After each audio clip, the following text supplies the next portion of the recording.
It's really amazing to me that kids so freely, especially on gaming apps, will go into the chat rooms and they will be talking with people that they believe are genuinely who they say they are. And then you find out much later that, that person that you thought was a 11-year-old girl is, a 50-something-year-old man.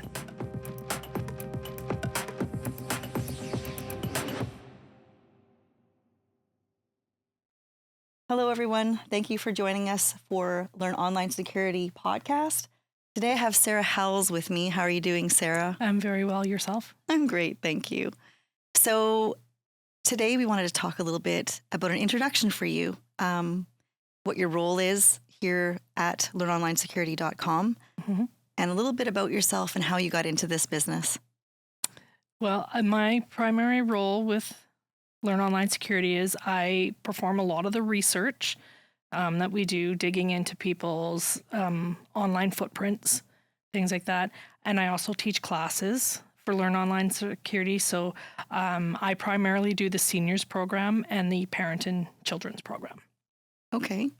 And I guess my next question would be, do you find the work rewarding? Absolutely, I do.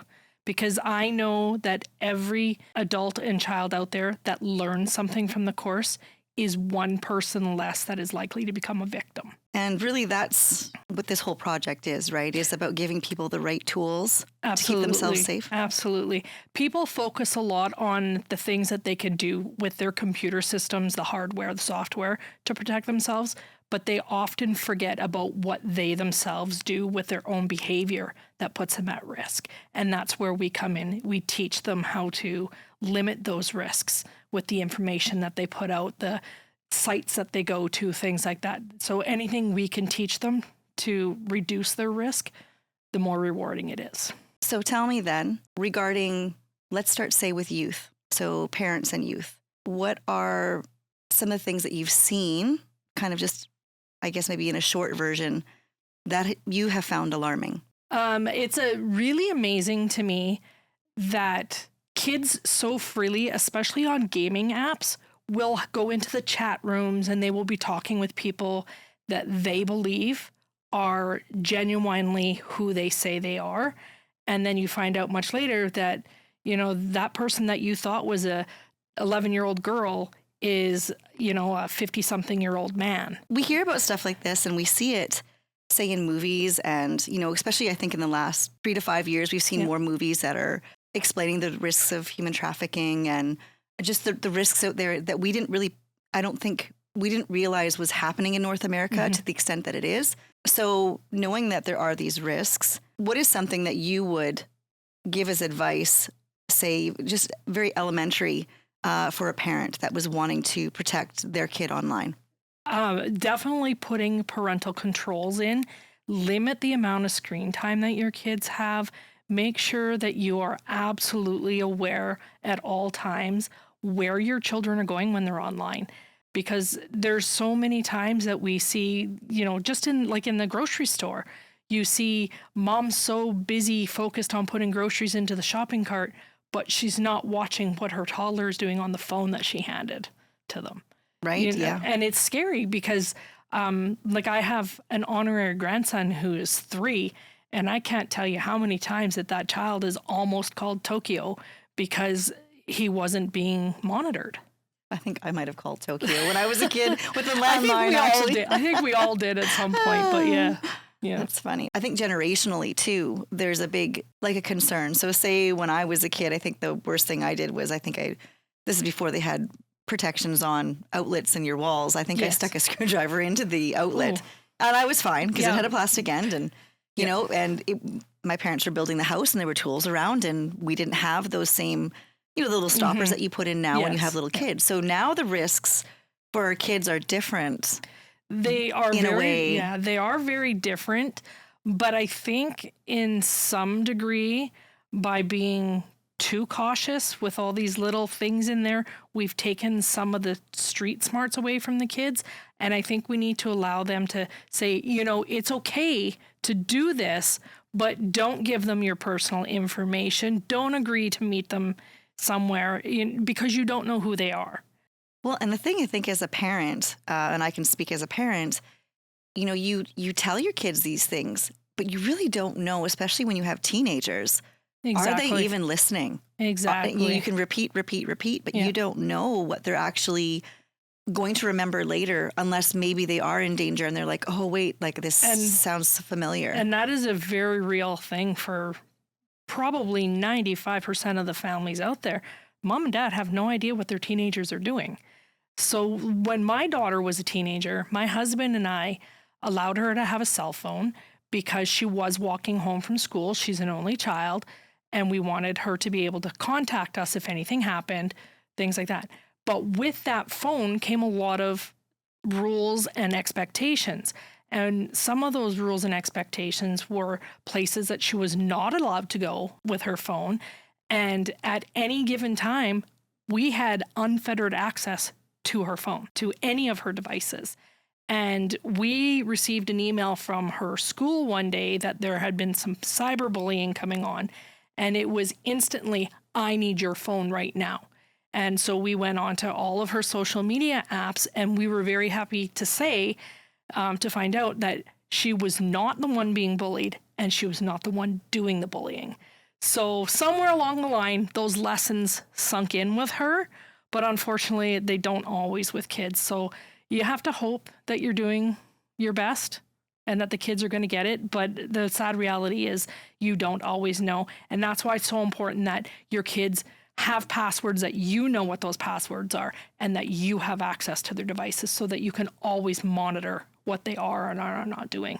Well, and you think in a way, like I think automatically is you can't get a phone legally until you're 18, right? It's a credit system. So Yes. it is connected to your credit. So any parent in theory should be able to say to their kids, I pay for your cell phone.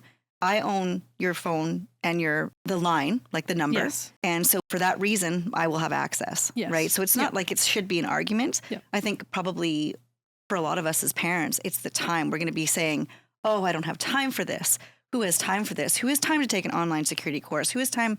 But then when you think about the risks that are involved, and I think we've discussed with Richard, we realize as parents is that we don't necessarily, it's not a privilege to do these things. It's a necessity because Yes. of artificial intelligence, because of the speed at which these things are being done. And you said that as a parent, that is one of the important lessons you need to teach your kids is it's a privilege for them to have the device, but it is your right to monitor it because it is under your name. And you want to ensure that your children are safe all the time. So my next question would be, how many parents have their children take the course with them?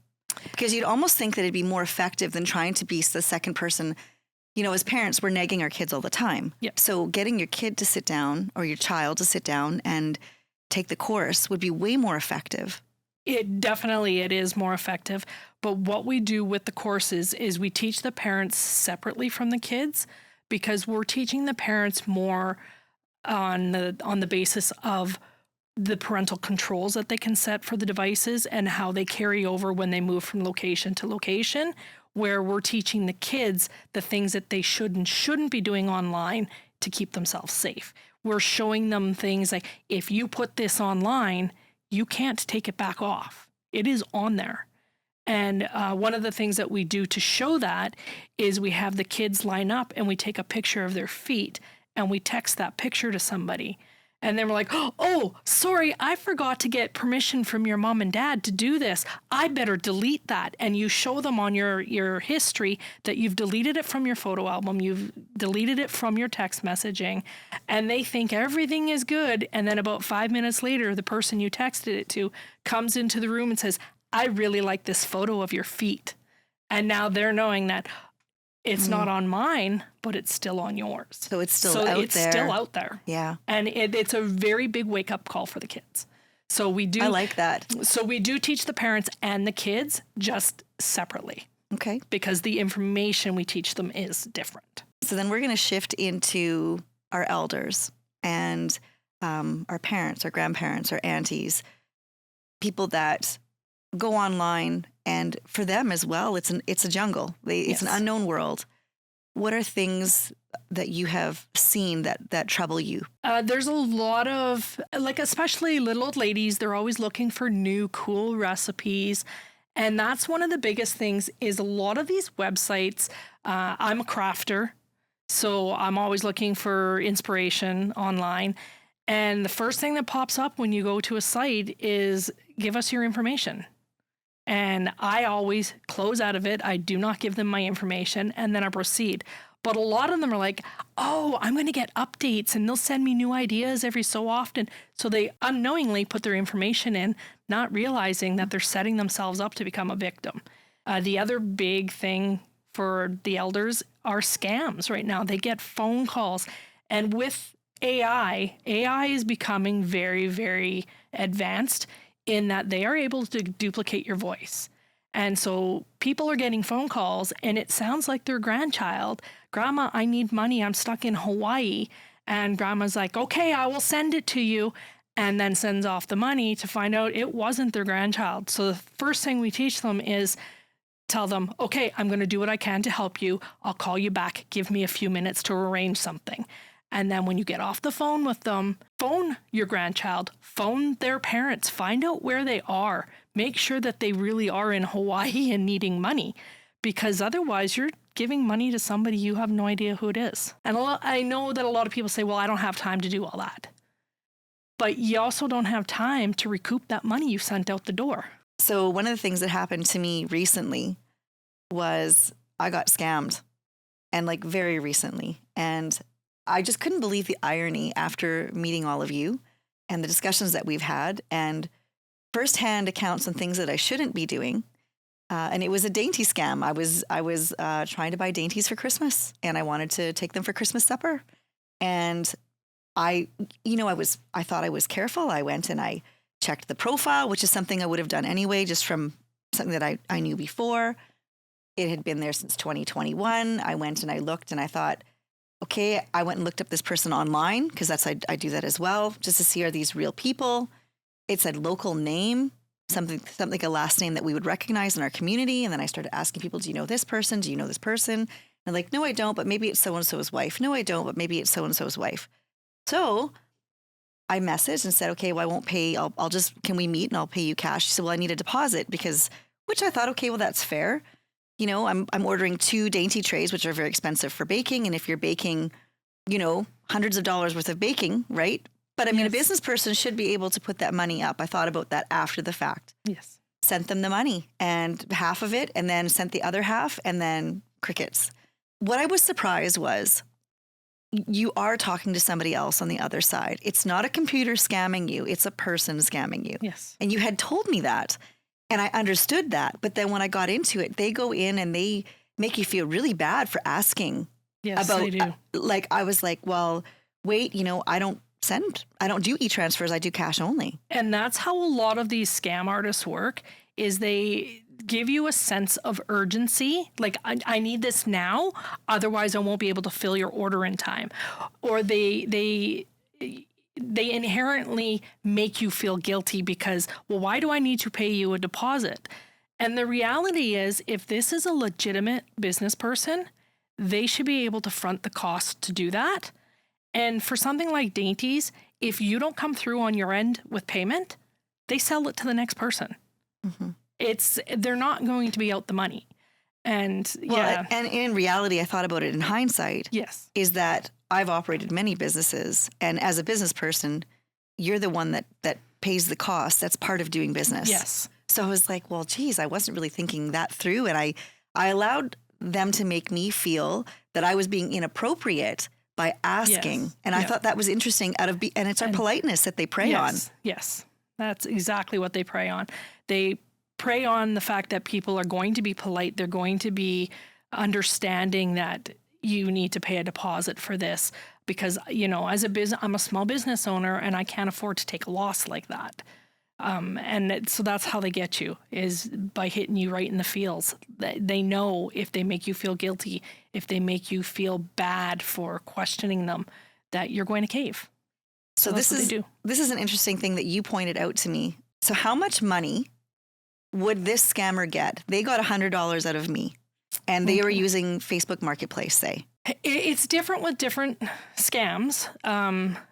Some will go big scale and hit a lot of people at once, and some will just, let's try a couple people at a time, see if this works, and then progressively get bigger. So I think the story I was telling you about was the text message I got from a utility company saying that I owed, I think it was like $9.79 or some small amount. And I thought to myself, well, they're not going to chase me for $9.79. And my stomach just said, there's something not right about this. But I looked at the logo on the top of the text, and everything appeared legitimate about it. And I said to my husband, I have a bad feeling about this. And so he looked into it. He went online, he checked our account, and he said, no, our bill is paid up. We don't owe them any money. Don't respond. So I didn't. But then he decided that he would notify all of our friends and say, if you get this, it's a scam. Don't give them money. Well, we had a friend group of roughly 10 people that all got the same message, and 7 of them had already sent the money. And that was just our group. So 7 out of 10 people in our group got nailed. So that was a $70 payday for them. And if they did that with 1,000 people and they get 70% of those people, that's 700 people, and at $10 a pop, that's a pretty lucrative payday. And then you think if it goes into the thousands or the hundreds of thousands, if it's Absolutely. mass texting all of Manitoba Absolutely. or all of Alberta or wherever you may live. And how they do it is they just force, they fake the account, and then they just use the computer system, and it automatically sends to every number it can find. And that's how they get you. Well, this is fascinating and kind of riveting, because myself coming in as a podcast host, I really don't have the information, the knowledge that your team does. Yes. And I find I'm learning things daily.